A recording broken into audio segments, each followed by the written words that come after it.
right, everybody, welcome back for another deep dive. And you know what? Today we are tackling something that I think a lot of you are probably familiar with, navigating the wonderful world of air travel. Oh, yes. Specifically, airplane etiquette. And since we know you, our listeners, are quite the frequent flyers, we thought, let's go beyond the typical stuff, put your seat up when the drink cart comes by. We want to really dig into some maybe insider tips or trends that we're seeing in 2024 that can just kind of level up everybody's travel game. Well, and it's interesting because, as you said, people are traveling more than ever, which is fantastic. But that means that etiquette is more important than ever, right? Because the more people you pack into a small space, the more important it is to be mindful and, respectful of those around you. Yeah. And just the way that the airlines are constantly adjusting their strategies, it really does impact everything from how we pack our bags to, like you said, how we interact with other people on the plane. Absolutely. So let's jump right in, shall we? I know when we were talking about this topic, the article that you sent over, one of the things that it kicked off with is arrive early. Right. Which, okay, on the surface level, no brainer, right? Yeah. Security lines, all of that. But I think, especially for our listener who is, jet setting all over the place, there's got to be a deeper layer to that now. Absolutely. And the article very smartly points out the rise of airport lounges. Yes. Which, honestly, for the frequent flyer can be a game changer. Oh, yeah. For a relatively small investment, you get this quiet, comfortable space to either relax, catch up on work, away from all the chaos of the main terminal. A lot of them offer free food, drinks. It's a no-brainer. Yeah, it's pretty great. So how does someone like our listeners get in on that action? Because I feel like there's this misconception that it's just for like the first class, top tier flyers, but it's really not anymore, is it? No, not at all. There's actually a few different ways you can access the lounge. Some premium credit cards these days offer it as a perk. Okay. There's also independent programs like Priority Pass where you pay an annual fee and that gets you into a whole network of lounges worldwide. So it really just depends on how often you travel, what kind of amenities you're looking for. That's such a good point. Okay, so moving down the list here, one of the other biggies when it comes to airplane etiquette, respecting personal space. Mm-hmm. And look, I don't think any of us enjoy being, packed in like sardines. But the reality is, airplane seats, they seem to be shrinking with every flight. Oh, they really are shrinking, which is so interesting. Like, this isn't just our imaginations, right? Like, we can actually quantify this. Oh, are there stats? There are. So the average seat pitch, and that's the distance between like your seat back and the seat in front of you, it used to be about 35 inches a few decades ago, right? That's the average. Now it's down to like 28 inches on some airlines. Wow. Yeah. So that's a pretty significant reduction. No wonder everybody feels like they're, right on top of each other. Wow. Okay, so that is significant. And it makes you really think then about how much more valuable that personal space is. Absolutely. Which kind of ties into the next point, right? Headphone etiquette. Yes. This isn't like your grandma's Walkman anymore. Right. Noise-canceling headphones, I feel like those are like standard issue for travelers these days. Oh, absolutely. They've become so ubiquitous that it's almost like they're an extension of ourselves, right? We walk around with these personal audio bubbles. That's such a good way to put it.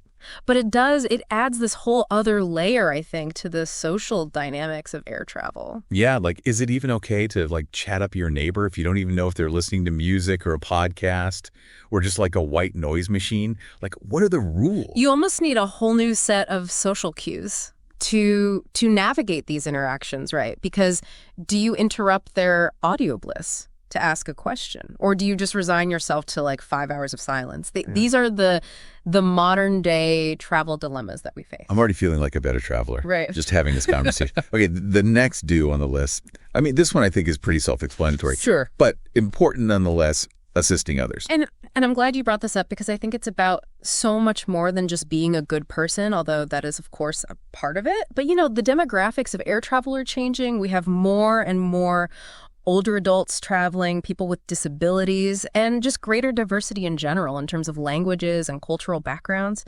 And it really does highlight the importance of, just being aware of your surroundings and offering a helping hand where you can, even if it's something as small as like, grabbing somebody's bag out of the overhead bin or giving someone directions. Like, yeah, especially if they don't speak the language or something, Exactly. Just a little kindness and patience can go a long way. Absolutely. Speaking of potentially stressful situations, shall we address The elephant in the airplane cabin. Oh, yes. Let's do it. That moment when the person in front of you decides to, recline their seat all the way back. This is like a classic etiquette conundrum. Oh, it's a debate that's been raging for years, and I think this article really sums it up well. Oh, it does. They get into why is this such a touchy subject? And it really does start, I think, with the whole shrinking legroom thing we were just talking about. Because every inch counts at this point. Right. And so when that seat back starts encroaching on your very limited space. Right. It's almost like a personal attack. Or it feels like it. Even though it's not. It's like, right. And then you add on top of that these cultural differences in how we perceive personal space. Oh, absolutely. Like in some cultures, totally normal to recline your seat all the way back. Doesn't even faze them, And then other cultures, it's like, whoa, like you're practically in my lap, A recipe for disaster and misunderstanding. It's midair. Yeah. So how do you navigate that? Because you're right. This clash of expectations. And I think, the article does a good job of outlining some things, right? Like being mindful of meal times. And right. Like maybe don't recline right when they bring the food cart around. Right. Like that's just cruel. Yeah. Check behind you. Like all of those things. Yeah. But there's no easy answer, right? Yeah. Because you could follow all of those guidelines. And some people are still going to get upset. Right, because some people are just, they're going to recline all the way back no matter what. Right. And then some people are going to be fuming about it the whole time no matter what. Well, and what I thought was interesting, the article even kind of connected it to this bigger issue of just the lack of clear industry standards when it comes to reclining. Oh, absolutely. Because without those, it really is just like this free-for-all. Right, and it becomes the Wild West. Yes. Of seat reclining. Right. So it's like, what's the solution? Should airlines just get rid of reclining altogether? Right. Is that the answer? Should there be designated recline zones? I don't know. It's like a social experiment waiting to happen. That's our next deep dive. We'll have to. Okay, there you go.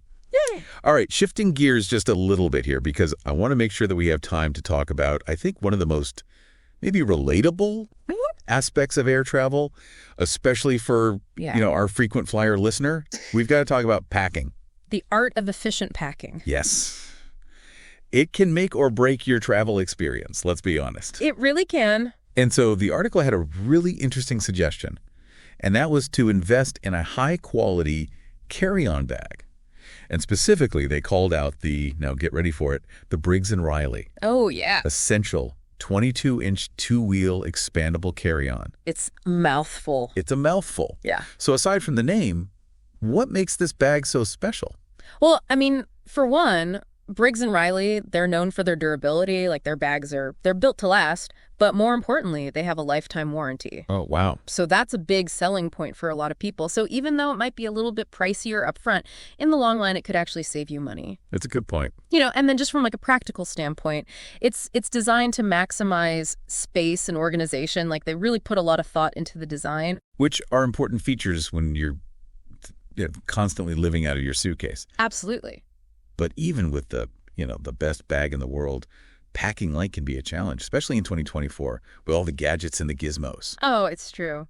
And speaking of gadgets, I think one of the biggest essentials for any frequent flyer now is a good portable charger. Yes. Because, so many in-flight entertainment systems these days, you're using your own device. You are. And the last thing you want is for that thing to die, mid-flight. Oh, especially on a long haul, international. Well, worst. And then the article mentioned this too, and we all know this, but it's easy to forget those TSA regulations. Oh my gosh. Yeah. They change all the time. They really do.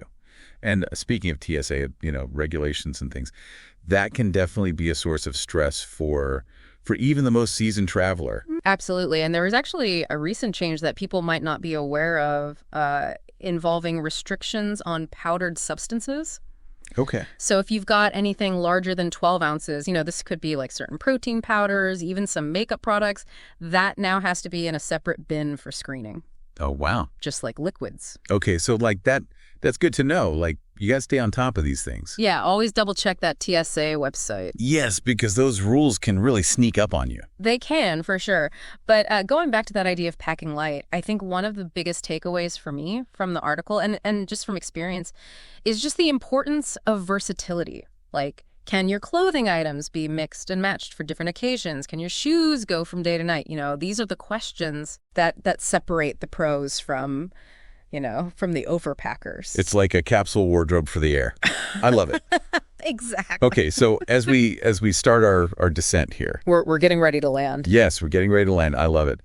As we prepare for landing on this deep dive into airplane etiquette, I think, it's safe to say the rules of the game, they're constantly evolving. Constantly changing, yeah. And while this article, provided some really, really great insights, it really did focus primarily on domestic travel here in the U.S. And I have to imagine, the etiquette landscape is a whole other, beast. That's total. When you're talking about international travel, where you've got, cultural norms around personal space and communication styles. Oh, my goodness. Dining etiquette, right? Oh, we could do a whole other deep dive on that. Exactly. So maybe that's something that we tackle down the road. But until then, for all of you frequent flyers out there, just remember, a little kindness and understanding goes a long way.